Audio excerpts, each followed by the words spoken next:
pas passer, de reprendre force, évidant la main cachée, c'est possible. Bandeko nae awa pona komema lisungi oyo ndeko Sara azwi à partir de to comme ndeko Sara ndeko mona poto a touchame tani masunga epo dia kuna nzela wana atinele mwa lisungi kwa fa mwa kinkita ateka piloli ateka manoko fruit ateka mapa comme ça comme utile dans la société donc to tikele $80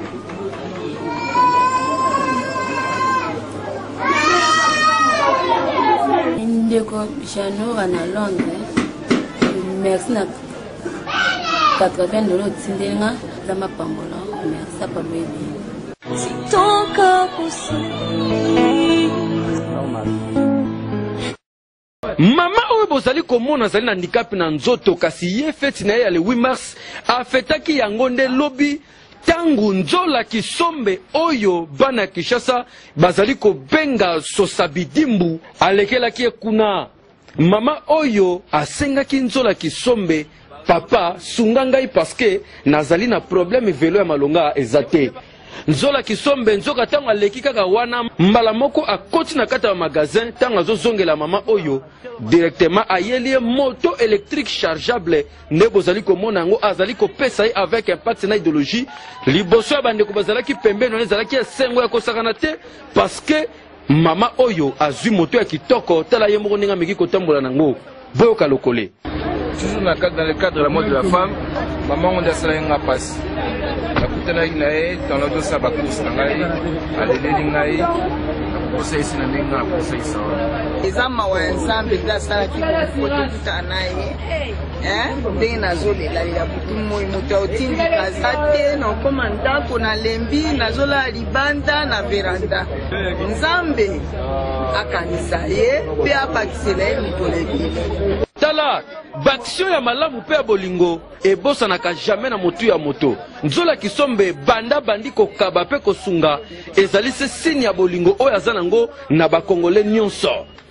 bana Kishasa bazondima ye pe bazokontinue kondimela ye po oyo azosala ezomonana yasan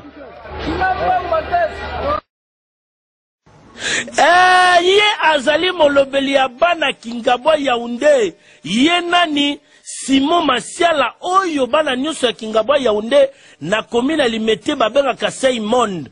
pasi oyo population ya Yaoundé bamona na likambo ya courant basali 12 ans yango yo likambo ya courant etungisaka bango tala Moïse le sauveur na bango yeyo ayaki ko remettre population ya Kingabwa Yaoundé 200 mètres ya câble ya courant. Dimanche leki ezalaki nde feti na Kingabwa bandeko basepelaki makasi après ko pesa yango na même propre ya chef de quartier Kingabwa Yaoundé tala bato ya SNEL bango bazui câble bamatisi yango likolo bino moko boyebi na Kingabwa baza na idéologie ya câble aérienne na kosenga na bino boyeba ko protéger câble na bino bopenda courant na désordre te avant kosala eloko nyonso etali câble opo na courant boke na SNEL bozwi technicien ya SNEL aye acheli bino singa na sepeli makasi en tout cas na ndimi te nazali kondima te ntango bayosenga liboso na ndima ntango na bimi moni câble wana en tout cas motema esepeli makasi mpenza motema esepeli makasi. Simon Masiala Simon Kingabwa Yaoundé mobimba batieli o miso oza molobeli na bango kende papa kolemba te baksio ya boye mboka ezali na yango besoin terrible.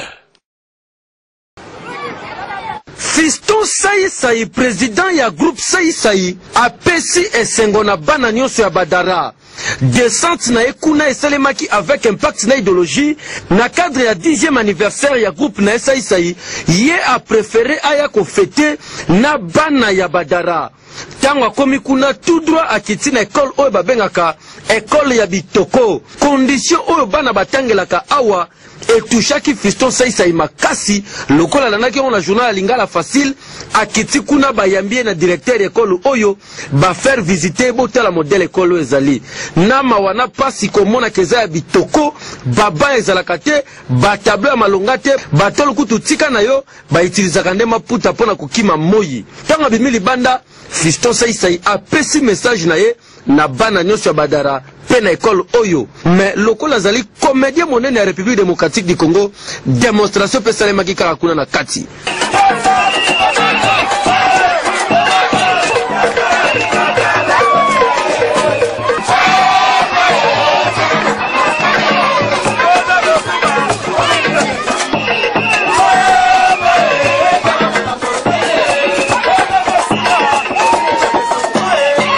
Après ko sepelisa bana ya badara Fiston Saisai ayaki kaka ko sekisa bango te kasi tala biloko amemeli bango baba batol bakaye bakarto babiki na bakarto bakre biloko ya ndenge na ndenge pona esunga ekolo ya bitoko ekende liboso après kopesa badon ya bakaye babiki na babana ekolo bitoko oyo Fiston Saisai afuteli bana nyonso minerval ezalaki terrible geste oyo bolingo esepelisi population nyonso ya badara ndenge balobi awa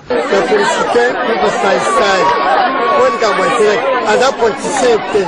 ayepona mawa ya nzambe mpo nzambe asengaki bantu ya ngai nzambe bazala na mawa bonga sepela mingi komona Lingala Facile po difficulté o bana bazala na kati ya badara Lingala Facile ayebi yango otanga azomona pasi oyo toza nango na difficulté bapara bazala nango kofuta minerval na ekole oyo azokende kosala baeffort personnel mpona koluka ta bato baya kosunga bafutela ta mibale misatu minerval nalandaki ekole oyo na Lingala Facile namekaki kozwa contact na bandeko ya Lingala Facile kosalisa fete ya anniversaire bato baye bolue sale tomona yango malebele alors nga na préféraki na place ke tobukuta mokuwa mieux vaut mokuwa wana ezala bango bana bazovanda baotangela mieux vaut makembe ezala ta tableau sucre ezala ta bacrie et puis bakaye bana bazwa po batanga kwa ya solo tala ba comédien oyo tokoki kotiela motema na République démocratique du Congo neti Fiston Saisai na motema na ye ya mawa pe ya kosunga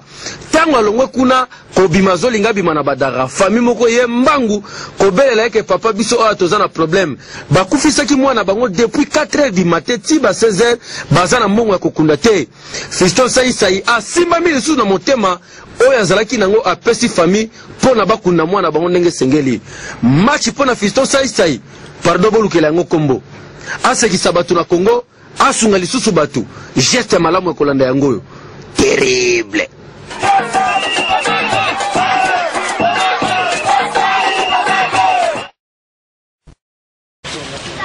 bandeko babolingo mamoyo bozomona awa na bilili kombo na ye Lina Pembe azali vice-présidente ya parti écologiste PECO pe nkolo boutique Lina motema malamu nzambe apesa ye etindaka ye mvula nyonso kosalisaka défilé de mode Noël pour tous ndenge asalisaki awa na Grand Hôtel ya Kisasa avec un président idéologie pe na suka ya nyonso mbongo oyo défilé de mode Noël pour tous ebimisaka akamataka yango pe asombaka biloko ndenge na ndenge pona kokaba na bisika kilikili de façon que na ba fête ya Noël baninga bazanga pe eloko te pona yango azalaki awa na centre Monseigneur Munzihirwa na Kalamu esika ba shege bazali encadré pona kopesa biloko ebele simanango akitaki awa na réseau congolais de personnes vivant avec le VIH/SIDA na commune Kitambo pona même opération. Après akitaki na quartier na ye awa na commune ya Ngalema poete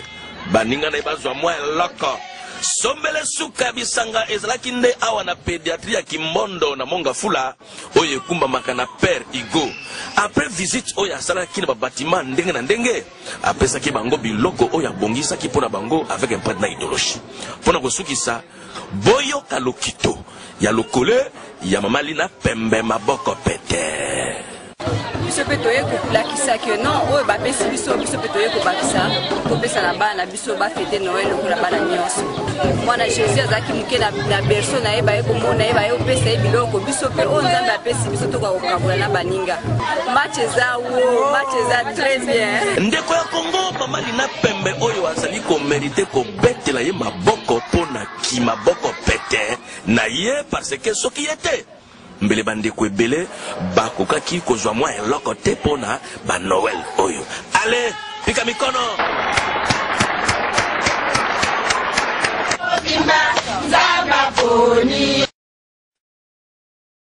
eyinaki mabe na cité de Luputa na territoire ya Lwilu na province ya Kasai Oriental na cadre ya inauguration ya forage d'eau potable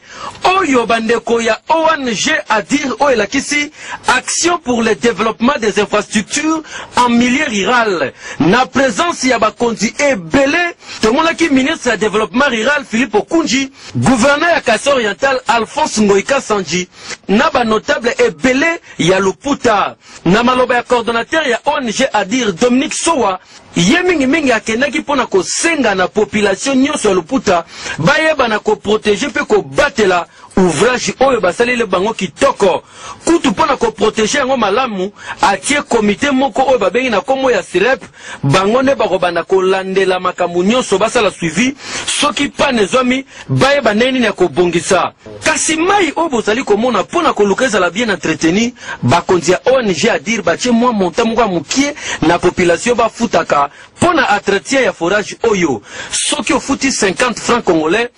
oza na droit ya 20 bidon ya 20 litres otoka mai ndenge olingi nsima ya badiscours ndenge na ndenge cérémonie ya inauguration ebandi kosalema awa ministre ya développement rural ye moko akati kiteni na titre symbolique bandeko ntongo bafungoli kaka pompe boye botala mai ndenge ezali kobima ya kalite ya kitoko population nyonso batondisami na esengo ya solo misala oyo nyonso esalemi kaka na financement propre ya ONG ADIR pe bazwi lisungi ya église de Jésus-Christ des Saints des derniers jours oyo batiaki bango poids montant total ya misala oyo nyonso esali 3,500,000 $, oyo ezali œuvre ya munene oyo bandeko ya ONG ADIR basali mpona population nyonso bakobénéficie na ngugo toyo na cadre ya 5 chantier bango bazolemba te kotia poa mpe koede gouvernement ya mboka ekende liboso misala oyo esali 3 ans mobimba mpona esila lelo bana ya Luputa village Twabobo na bavillage nyonso ya kati ya province ya Kasai Oriental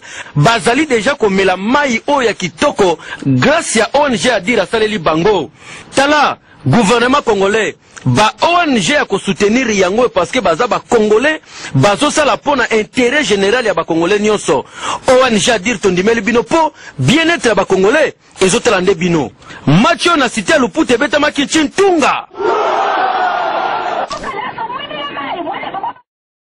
ani aila lingala facile pe ayeko yebisa que leçon monene ya zui pa Joseph Kabila ezali humilité na engagement na abnégation pour la diriger mboka oyo alobaki makambo ebele mais toponeli bino kaka extrait oyo ya makambo etali humilité eloko eza kolela nga na esprit soki na moni 10 ans à président na biso eloko ya liboso ezali changement ya monene oyo que pendant bambula na bambula toyebaki te que soki homme politique alobi likambo akoki kosala yango toyebaki yango te apporter peut-être changement fondamental parce que au fait action politique ezali likambo oyo lobi na oyo sali koloba pamba ezali discours action ezali komema discours wana na kati ya réalisation et toyebaki yango te azali mutu ya liboso politique ya liboso na mboka na biso depuis que ezali pays mutu ya liboso que aye na maloba pe maloba eulani na makambo ya kosala. Ça c'est la première chose que je retiens, donc le changement, le vrai, vraiment profond. Et le kwami bale onga na retenir ezali humilité. Président na biso azali mutu aye kolakisa biso que kibokonzi ezali pour koza na lola te beaucoup pour que la makolo ya population et président Nabiso justement par personnalité nae par éducation nae azali mutu moko azali penza mutu azo ko se comporter neti au fait serviteur il y a peuple congolais mobile au fait c'est lui qui nous sert loyauté ezali nzambe fidélité ezali biblique mobali ya solo il faut azala la loyauté pe azala na humilité. Il faut koyeba komikitisa Bernadette Mpundu azana kana ya kosakana te envers batu oyo